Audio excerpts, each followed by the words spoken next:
السلام عليكم. تخيلي ان في عبادة بسيطة جدا ممكن تنور حياتك اسبوع كامل. مش محتاجة مجهود كبير، لأ، دي محتاجة قلب حاضر. النهاردة هنتكلم عن سر من أسرار يوم الجمعة، وصورة عظيمة ممكن تغير يومك بالكامل. يوم الجمعة مش يوم عادي، ده أعظم يوم في الأسبوع، اليوم اللي ربنا اختاره يكون فيه الخير مضاعف، يديكي فيه الخير مضاعف، في ساعة استجابة.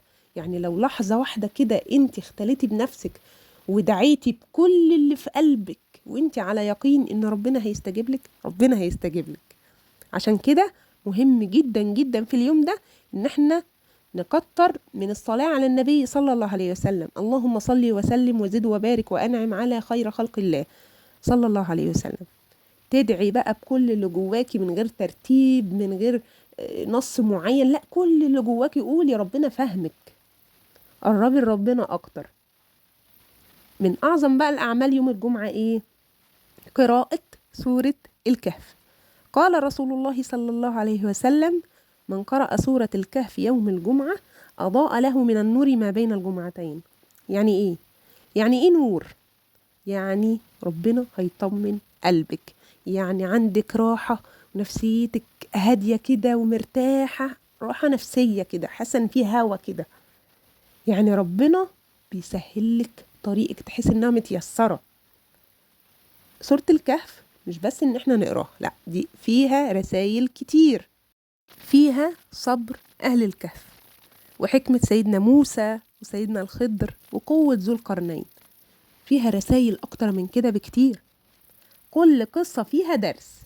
وعلى فكرة هقولك على سر، كل ما هتقرأيها وكل ما هتسمعيها هتكتشفي سر جديد فيها، كأنها بتقولك اصبري. الصبر زي ما اتكلمنا في الفيديو اللي فات، اتمنى ترجعوا وتشوفوه للناس اللي ما شافتهوش. الصبر اشكال، الصبر يعني بيغير حياتك، الصبر نجاة. زي ما قلنا في قصة سيدنا نوح، ربنا جعل صبره نجاة ليه، نجاته على صبره. خلي عندك كده ثقة في ربنا. طب أعمل إيه عشان أخد الأجر؟ حاجة بسيطة جدا، حددي وقت ثابت كده يوم الجمعة، حتى لو بعد الصلاة أو قبل النوم أو أي وقت ترتاحي فيه. اقرأي سورة الكهف بهدوء، مش بنمسك المصحف كده ونقرأ ورا بعض ورا بعض، لا، احنا عايزين هدوء، راحة، سكينة، تدبر. يعني أفهم الكلام قبل ما أقوله.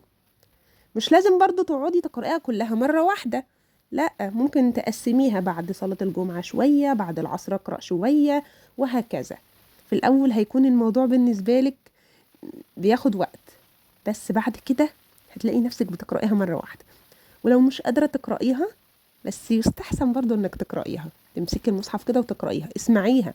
المهم انك ما تقطعيش عادة او عبادة سورة الكهف من بيتك، عشان ولادك يتعودوا ان هم يسمعوا سورة الكهف، لان الولاد بتتعود بالفعل. تمام تمام. خليها كده عادة كل اسبوع. خلي يوم الجمعة مختلف، احنا مش عايزينه يوم اجازة عادي وبيعدي، لا، خليه يوم يقربك من ربنا سبحانه وتعالى.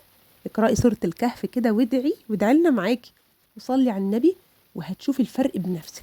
راحة ونور وطمأنينة وهدوء هيملأ قلبك طول الأسبوع. حاجة أخيرة قبل ما نختم الفيديو، اعملي مع ولادك ذكريات في يوم الجمعة زي ما أهالينا زمان كانوا بيعملوها.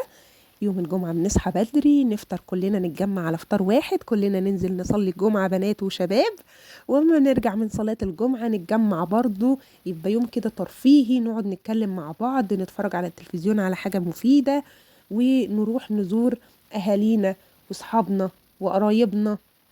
على الأقل، يعني على الأقل إن احنا نعود ولادنا على صلة الرحم، وإن احنا نقعد ونسمع بعض. كانت ذكريات حلوة جدا، أتمنى إنها ترجع. خلي الأب والأم يقعدوا يسمعوا ولادهم، يبقى عندهم راحة كده ما بينهم وما بين ولادهم، ولغة حوار. لو الفيديو لمس قلبك ما تنسيش تعملي لي لايك وتشتركي في القناة عشان يوصلك كل اللي يقربك من ربنا. أتمنى الفيديو يعجبكم، والسلام عليكم ورحمة الله وبركاته.